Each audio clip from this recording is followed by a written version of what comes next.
Alors, je passe la parole à notre collègue M. Karam, rapporteur des crédits de l'enseignement agricole.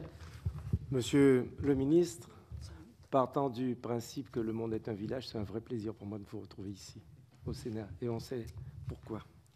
Alors, le projet de loi de finances prévoit que les crédits du programme enseignement agricole augmentent de près de 35 millions d'euros, soit une hausse de 2,5, ce qui est comparable à l'évolution constatée, il faut le reconnaître, en 2017. Ceci témoigne de l'ambition du gouvernement pour ce secteur clé, de l'attention qui doit être portée aux 165 000 élèves et étudiants scolarisés. L'enseignement agricole observe toutefois en 2017, et on l'a constaté après toutes les auditions, une baisse de ses effectifs à rebours de l'évolution démographique dans le second degré. Les acteurs de l'enseignement agricole l'expliquent en partie par une réticence de l'éducation nationale, je sais de quoi je parle, à orienter les élèves vers les formations d'enseignement agricole. Et ça peut se vérifier sur le terrain. Pourtant, et vous en conviendrez, Monsieur le ministre, l'enseignement agricole constitue, il faut le dire, une alternative intéressante pour de nombreux élèves. C'est le deuxième réseau éducatif du pays. Il nous montre un chemin extrêmement intéressant, marqué par de très bons résultats, en particulier au niveau de l'insertion professionnelle.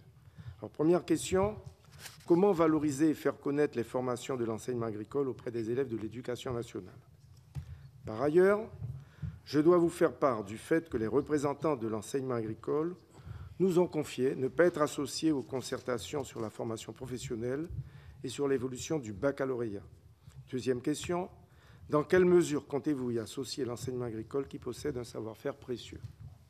De même, vous le savez, la subvention aux établissements privés est strictement encadrée par une série d'accords. Nombre d'établissements y voient aujourd'hui une forme de contingentement de l'offre de formation et de ses effectifs, qui entraverait leur développement jusque dans les Outre-mer.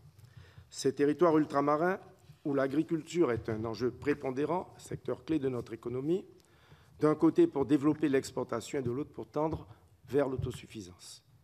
Bien que l'enseignement agricole ne relève pas, ça on le sait, seulement de votre ministère, quel est votre regard sur les doléances exprimées par ces établissements privés? Enfin, je ne peux pas m'empêcher d'avoir un simple mot sur les contrats aidés.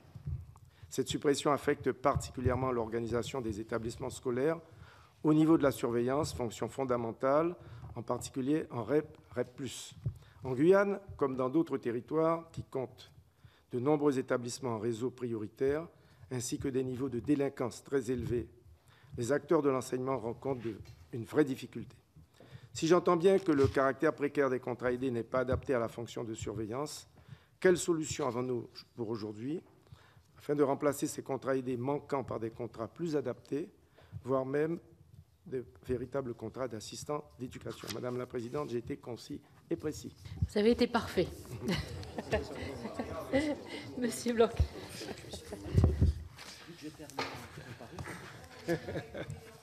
Alors, sur l'enseignement agricole, d'abord, j'ai toujours plaisir à rappeler quelque chose que je dis souvent, c'est-à-dire mon admiration pour l'enseignement agricole. Donc, il ne doit y avoir aucune ambiguïté sur ce point. Et ça fait partie d'ailleurs d'éventuelles fausses oppositions à dépasser.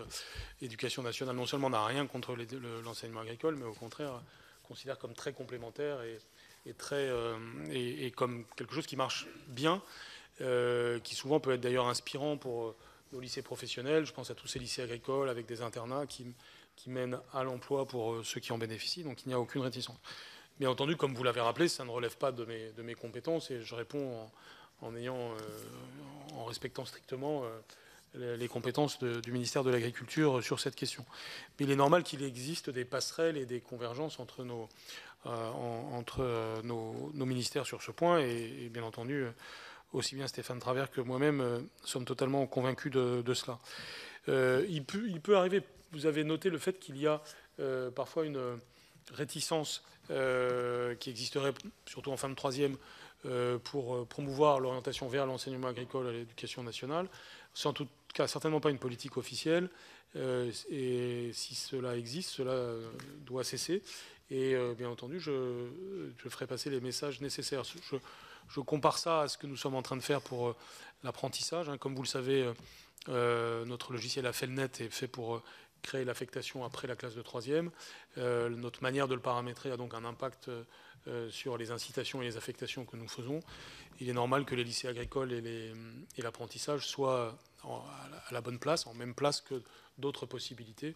Et je suis tout à fait prêt à m'engager dans ce sens, de même que je suis prêt à m'engager à des passerelles qui aillent dans les deux sens, puisque nous prônons les passerelles entre toutes les formations pour bien montrer que toutes les voies sont d'égale dignité et que leur intérêt dépend évidemment de chaque élève et avec des parcours qui peuvent tout à fait bénéficier des passerelles. À ma connaissance, les responsables de l'enseignement agricole sont bien associés aux premières concertations pour la réforme du baccalauréat, mais pour tout dire, ça a débuté il y a quelques jours, donc c'est assez normal, sinon pas encore été entendus, mais ils sont dans la liste des personnes prévues. S'il y avait le moindre problème en la matière, on peut évidemment rapidement le corriger, mais à ma connaissance, il y a donc quelque chose de tout à fait normal qui est prévu en la matière.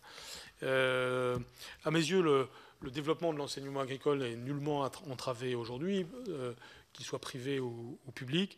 Il y a les augmentations budgétaires propres à l'enseignement agricole que vous venez de rappeler, qui sont comparables à celles que nous avons pour l'éducation. Et donc, dans ce cadre-là, l'enseignement agricole peut tout à fait se déployer. Mais là aussi, je me garderai de faire une quelconque opposition d'intérêt entre les deux catégories d'enseignement. Enfin, sur les contrats aidés, comme vous le savez, c'est un choix politique assumé que celui d'avoir moins de contrats aidés dans le futur au bénéfice des personnes qui aujourd'hui sont concernées par les contrats aidés pour aller vers des contrats plus solides, pour aller vraiment vers l'emploi, notamment par une formation professionnelle réelle. Cette politique est assumée parce qu'elle se base sur des données connues et reconnues, notamment le fait qu'il n'y avait qu'un peu plus de 20% d'insertion professionnelle pour les bénéficiaires de contrats aidés dans le secteur public. Cette politique, elle peut se discuter, mais elle est pleinement assumée. Elle doit mener donc à des progrès pour les bénéficiaires potentiels des contrats aidés. Et puis, elle ne signifie pas la disparition des contrats aidés, puisque des priorités ont été affichées, notamment pour l'outre-mer. Et c'est ainsi que, d'ailleurs, il y a eu des efforts spécifiques qui ont été faits pour améliorer les premières dotations qui ont été proposées à la Guyane, comme d'ailleurs à d'autres territoires ultramarins. Donc, il y aura de toute façon... Et ça, c'est à la ministre des Outre-mer de le dire, des efforts qui continueront vis-à-vis de l'Outre-mer. Mais surtout, au-delà de cette politique de contrat aidé, il y aura une véritable politique du travail qui doit bénéficier aux Outre-mer. Le président de la République était en Guyane. Vous avez rappelé que j'y étais aussi et que j'ai eu le plaisir de vous y voir. C'est fait pour... un certain nombre d'annonces sont faites pour évidemment améliorer la situation économique et sociale. Et quant à l'éducation nationale, elle joue sa part dans cette évolution. Par exemple, en ayant progressivement ces CDD d'1 an renouvelables 6 fois, que sont les AESH, pour remplacer progressivement les contrats aidés existants et pour professionnaliser davantage les titulaires de ces contrats. Merci, monsieur.